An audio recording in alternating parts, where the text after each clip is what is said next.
আসসালামু আলাইকুম সবাইকে 44তম বিসিএস পরীক্ষার প্রফেসরস এমসিকিউ রিভিউ সাধারণ বিজ্ঞানের কোর্সে আপনাদের সবাইকে স্বাগতম। আমরা আমাদের এই কোর্সের মাধ্যমে বিগত বছরের প্রশ্নগুলো প্রথমে সমাধান করব ব্যাখ্যা সহ, তারপর আমরা টপিক ভিত্তিক বিষয়গুলো নিয়ে আলোচনা করব। আমরা বিগত দুটি ভিডিওতে 40তম বিসিএস এবং 38তম বিসিএস এর প্রশ্নের ব্যাখ্যা সহ সমাধান করেছিলাম। গত দুটি ভিডিওতে আমরা 40তম বিসিএস এবং 38তম বিসিএস এর ব্যাখ্যা সহ প্রশ্ন সমাধান করেছিলাম। আজকে আমরা 37তম বিসিএস এর প্রশ্ন ব্যাখ্যা সহ সমাধান করব। চলুন শুরু করা যাক আমাদের আজকের এই পর্বটি। প্রশ্ন নাম্বার 1, আকাশের রংধনু সৃষ্টির কারণ হচ্ছে বৃষ্টির কণা। আকাশে রংধনু সৃষ্টির প্রধান কারণ হলো বৃষ্টির কণা। বৃষ্টির কণা এখানে প্রিজমের কাজ করে। বৃষ্টির কণা যখন আলোক রশ্মি পতিত হয় তখন বৃষ্টির কণা ওই আলোক রশ্মিকে 7টি রঙে বিভক্ত করে, যাকে আমরা রংধনু বলি। প্রশ্ন 2, ইস্টের সংশ্লিষ্টতা নেই কোন শিল্পে? সাইট্রিক অ্যাসিড উৎপাদনে। ব্যাখ্যা, ইস্ট এক ধরনের আদিকোষ অণুজীব যা প্রকৃতিতে খুবই সহজলভ্য। এটি বেকারি শিল্পে পাউরুটি, কেকসহ নানান খাবার তৈরি, চোলাই, বিয়ার ও মদ তৈরি, ত্বক ও চুলের যত্নে, ডায়েটের সম্পূরক খাদ্য হিসেবে, ওষুধ তৈরি ইত্যাদি ক্ষেত্রে বহুল ব্যবহৃত হয়। সাইট্রিক অ্যাসিড উৎপাদনে ইস্টের কোনো সংশ্লিষ্টতা নেই। সাইট্রিক অ্যাসিড উৎপাদনে ব্যবহার করা হয় পেনিসিলিয়াম।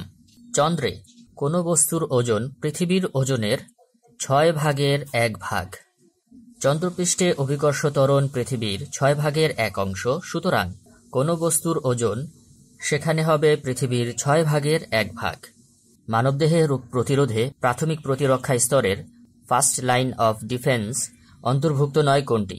লিম্ফোসাইট।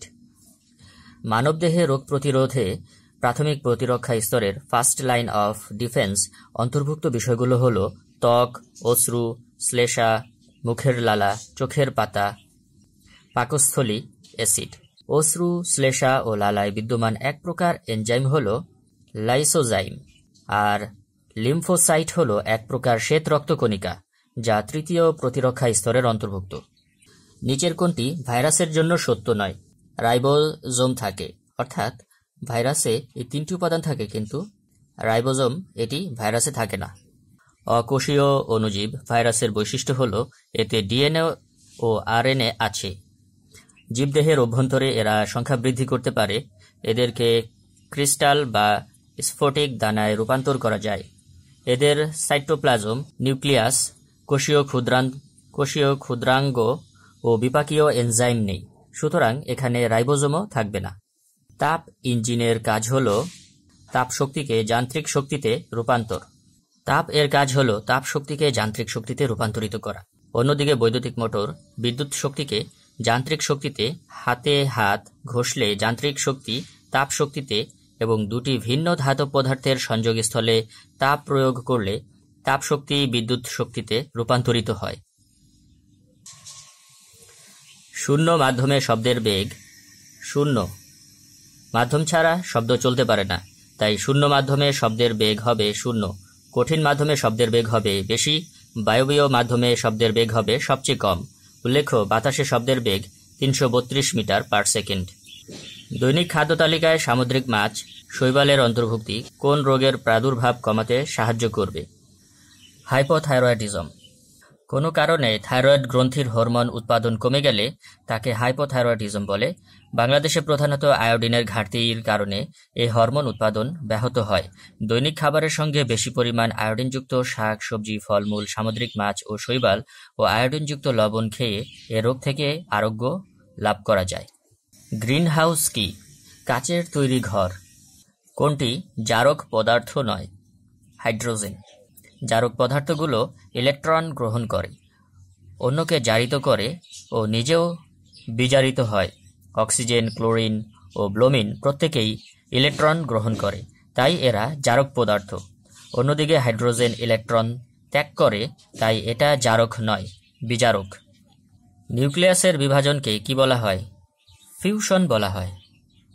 যে নিউক্লিয় বিক্রিয়ায় একটি নিউক্লিয়াস বিভাজিত হয়ে 2টি নিউক্লিয়াসে পরিণত হয় তাকে ফিউশন বলে। অন্যদিকে 2টি নিউক্লিয়াসের সংযোগকে একটি নিউক্লিয়াস তৈরি হওয়াকে ফিউশন বিক্রিয়া বলে। মেসন হল মৌলের ক্ষুদ্রতম কণা। ধরিত্রী সম্মেলন কোথায় অনুষ্ঠিত হয়? ব্রাজিলের রিও ডি জেনিরোতে। জাতিসংঘের উদ্যোগে 3 থেকে 14 জুন 1992 সালে ব্রাজিলের রিও ডি জেনেরোতে পরিবেশ উন্নয়ন বিষয়ক প্রথম ধরিত্রী সম্মেলন অনুষ্ঠিত হয়। রিও ডি জেনেরোতে দীর্ঘ আলোচনার মাধ্যমে বিশ্ব পরিবেশ ও উন্নয়নের মধ্যে সমন্বয় সাধনের জন্য 27টি নীতিমালা অনুমোদিত হয়। অন্যদিকে 26শে আগস্ট থেকে 4ই সেপ্টেম্বর 2002 দক্ষিণ আফ্রিকার জোহান্সবার্গে অনুষ্ঠিত হয় বিশ্ব টেকসই উন্নয়ন শীর্ষ সম্মেলন বা দ্বিতীয় ধরিত্রী সম্মেলন। দ্বিতীয় ধরিত্রী সম্মেলনে মোট 37টি অঙ্গীকার গ্রহণ করা হয়। বস্তুর ওজন কোথায় সবচেয়ে বেশি? বস্তুর ওজন মেরু অঞ্চলে সবচেয়ে বেশি। একটি বস্তু যে পরিমাণ বল দ্বারা পৃথিবীর কেন্দ্রের দিকে আকৃষ্ট হয় তাকে তার ওজন বলে। কোনো বস্তুর ওজন অভিকর্ষ ত্বরণের উপর নির্ভরশীল। যে স্থানে অভিকর্ষ ত্বরণ বেশি সে স্থানে বস্তুর ওজন বেশি। মেরু অঞ্চলে জি এর মান বিষুব অঞ্চলের চেয়ে বেশি, সুতরাং মেরু অঞ্চলের বস্তুর ওজন বেশি। আবার পৃথিবীর কেন্দ্রে জি এর মান 0 হওয়ায় বস্তুর ওজনও 0। প্রাকৃতিক গ্যাসে মিথেন কি পরিমাণ থাকে? প্রাকৃতিক গ্যাসে 80 থেকে 90% মিথেন থাকে। প্রাকৃতিক গ্যাসের উপাদানগুলোর মধ্যে মিথেন থাকে 80% থেকে 90%, ইথেন থাকে 13%, প্রোপেন থাকে 3%। এছাড়া বিউটেন, ইথিলিন ও নাইট্রোজেন কিছু পরিমাণ থাকে। এই উপাদানগুলোর মধ্যে প্রধান হল মিথেন। আমাদের দেশে প্রাপ্ত প্রাকৃতিক গ্যাসে মিথেনের পরিমাণ 95 থেকে 99%। চা পাতায় কোন ভিটামিন থাকে? চা পাতায় ভিটামিন বি কমপ্লেক্স থাকে। শাকসবজি, তেলবীজ এবং হাঙর মাছের যকৃতের তেলে ভিটামিন ই পাওয়া যায়। সবুজ শাকসবজি, দুগ্ধজাত দ্রব্য ভিটামিন কে এর প্রধান উৎস। চা পাতা, বৃষ্টির পানিতে ভিটামিন বি কমপ্লেক্স পাওয়া যায়। মাছের তেল, দুধ, মলা মাছ, মাছের মাথা এবং গাজরে সর্বাধিক পরিমাণ ভিটামিন এ রয়েছে। ধন্যবাদ সবাইকে মনোযোগ সহকারে ভিডিওটা দেখার জন্য। আগামী পর্বে আমরা 36তম বিসিএস পরীক্ষার সাধারণ বিজ্ঞান প্রশ্নের ব্যাখ্যা সহ সমাধান করব। দেখতে আগামীকাল চোখ রাখুন।